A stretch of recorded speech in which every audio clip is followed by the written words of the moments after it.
asambleísta María Paula Romo, de Ruptura de los 25, nos acompaña esta mañana. Antes de conversar sobre otros temas, bienvenida y muchas gracias por estar con nosotros. ¿Cómo vio usted el informe a la Nación del Presidente de la República?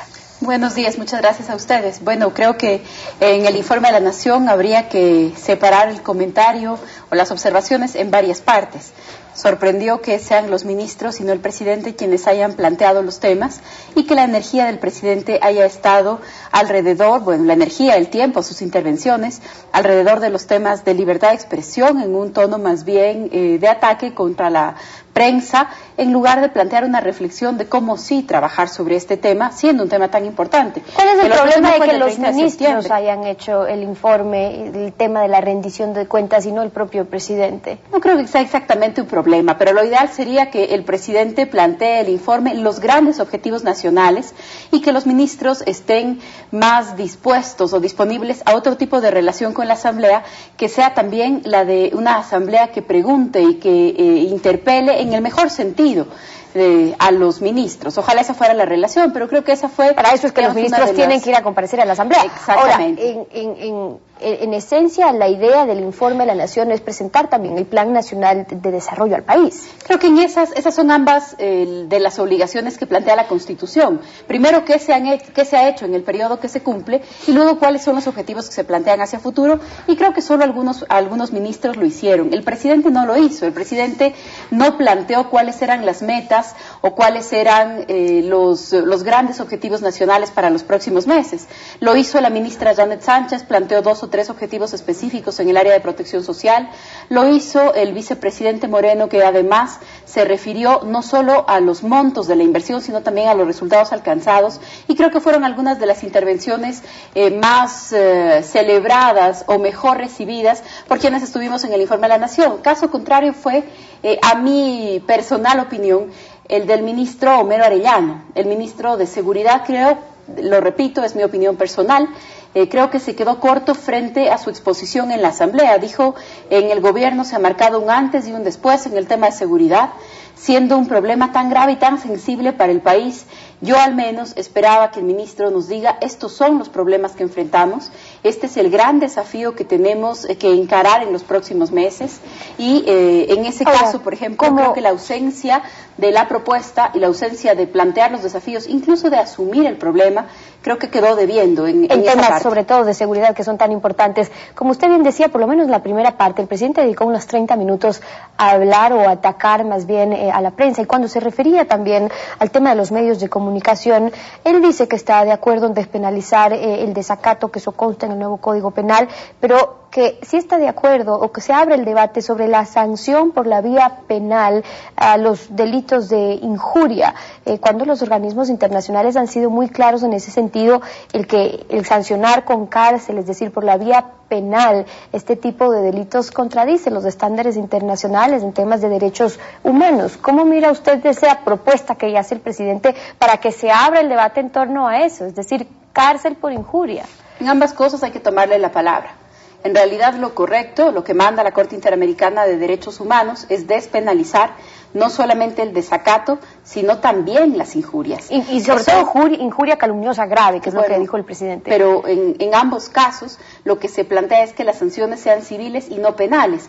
Eso es algo que también hay que decirle a la gente. No se trata de decir se acaba la sanción y ahora todo el mundo puede acusar a una persona de un delito. Se sigue protegiendo el derecho a la honra, pero por la vía civil y no penal. Eso no solamente es compatible con la Convención. En una sentencia contra Argentina, la Corte Interamericana ya dijo que penalizar los delitos de opinión es contrario a la Convención Americana de Derechos Humanos. Las sentencias son de cumplimiento obligatorio para los Estados parte, así que creo que ahí hay que tomarle la palabra rápidamente al presidente y plantear la despenalización tanto del desacato como de las injurias calumniosas, y no solamente alrededor de las opiniones que podemos tener aquí, sino también de los estándares internacionales como usted lo señala. A los que nosotros nos acogemos, sobre todo cuando los derechos son más favorables en los tratados internacionales, según el artículo 424 de nuestra propia Constitución.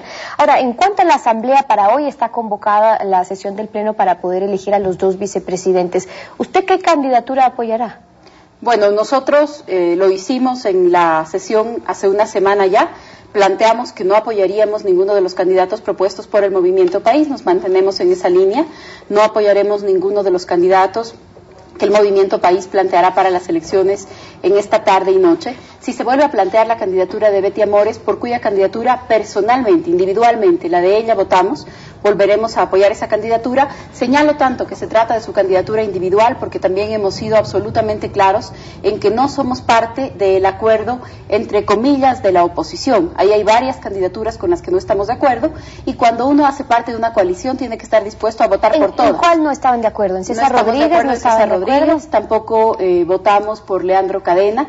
Hay varios de esos acuerdos políticos también y de una serie de negociaciones sin juicios de valor, pero en uno y en otro sector se plantean votos, se condicionan. Hoy no vamos a votar en las candidaturas de vicepresidente con los candidatos del oficialismo. ¿Cuándo votan con el oficialismo? ¿Cuándo vota María Paula con el oficialismo?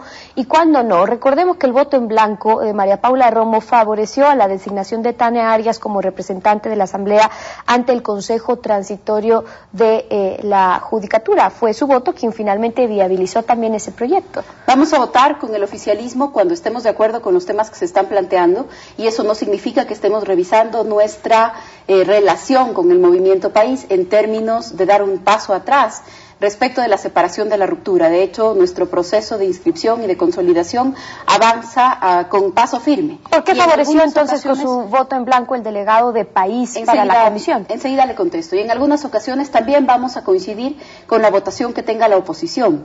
Y que no le quepa duda que eso no significa que estamos pues alineándonos en ese sector. Simplemente trataremos de ser coherentes con ese voto. En el caso del delegado, la delegada que fue electa para la comisión de el Consejo de la Judicatura, la comisión tripartita que planteaba la consulta popular, esa fue nuestra reflexión. En la consulta popular nosotros planteamos el no, hicimos campaña, nos separamos del Movimiento País, hemos expuesto nuestros motivos, pero la pregunta ganó. Y la Asamblea, en mi función de asambleísta, a la Asamblea le corresponde viabilizar la integración de esa comisión. Lo habíamos comentado, incluso con colegas de la oposición, respecto de lo importante que sería que no haya pretextos, que el presidente, que el Ejecutivo no tenga pretextos para en 18 meses decirle al país todo estaba listo para la reforma de la justicia, pero no pudimos hacerla porque tuvimos un boicot en la Asamblea.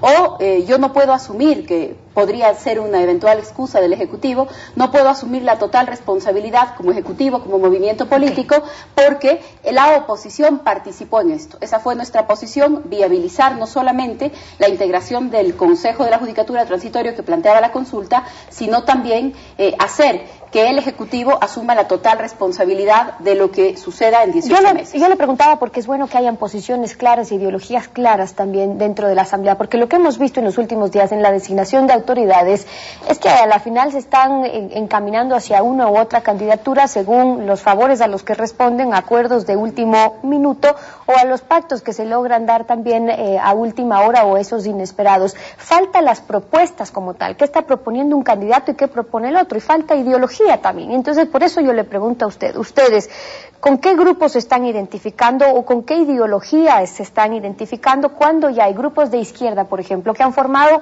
un fuerte frente de oposición, izquierda, ex asambleístas de Alianza País, muy allegados a Alianza País, con movimientos indígenas en los que ustedes no están? ¿En dónde están ustedes? Bueno, nosotros tenemos una relación de diálogo con esos sectores, nunca hemos dejado de conversar con ellos, nosotros nos ubicamos en la izquierda y hemos dicho siempre, hace 7 años que empezó la ruptura, en septiembre vamos a cumplir 7 años, nosotros siempre nos reclamamos o nos identificamos como un movimiento de nueva izquierda.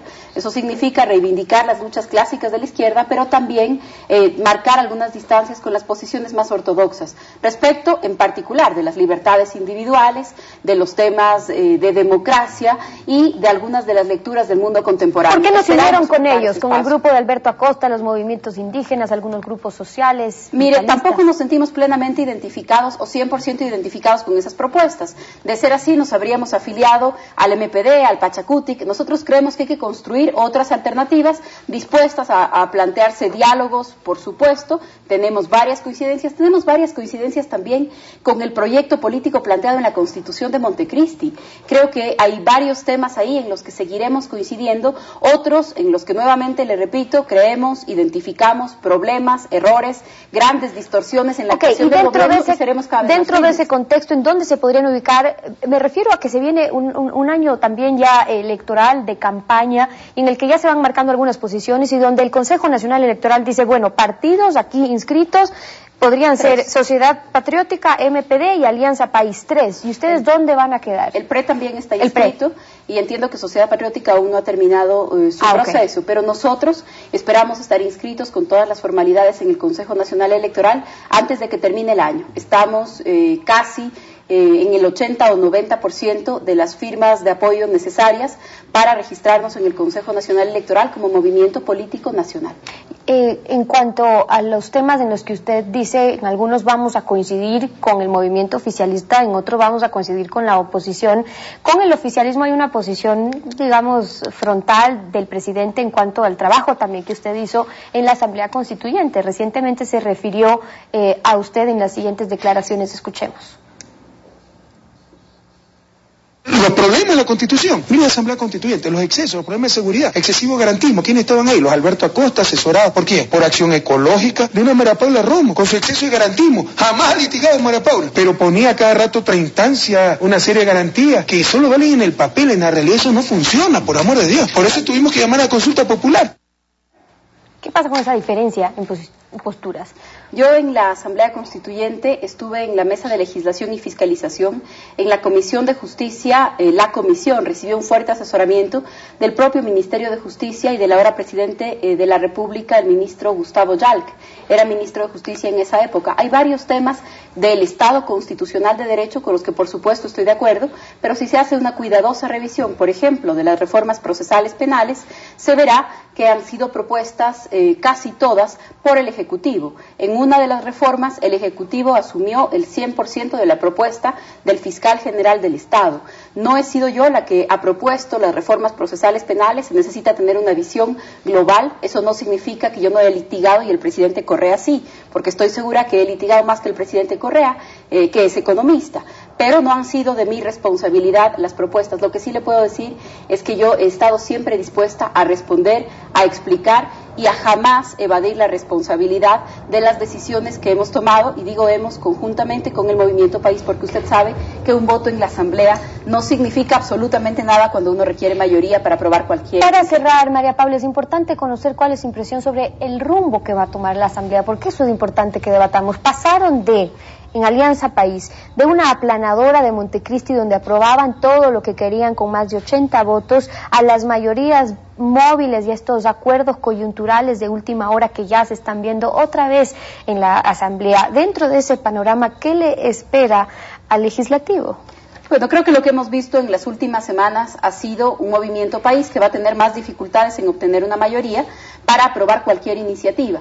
Ojalá se puedan plantear los acuerdos sobre la mesa, acuerdos programáticos, sin satanizarlos. En todos los países se puede acordar entre el Ejecutivo y la oposición cuando son temas importantes. ¿Usted sí cree que hay espacio para acuerdos programáticos? ¿Usted sí cree que Alianza País ya considera que es momento de consensuar? Ojalá. Yo creo que hay una gran diferencia entre el tono de las declaraciones que ha tenido Fernando Cordero, otros voceros del Movimiento País y el propio tono del presidente de la República, que no parece estar en la misma línea del acuerdo y la conciliación. Ojalá sea posible por el país. En el legislativo todavía hay muchos temas que decidir y más de un año de gestión antes de que se termine el periodo. Esa es la posición de la asambleísta María Paula Romo, acompañándonos esta mañana en Contacto Directo. Muchísimas gracias.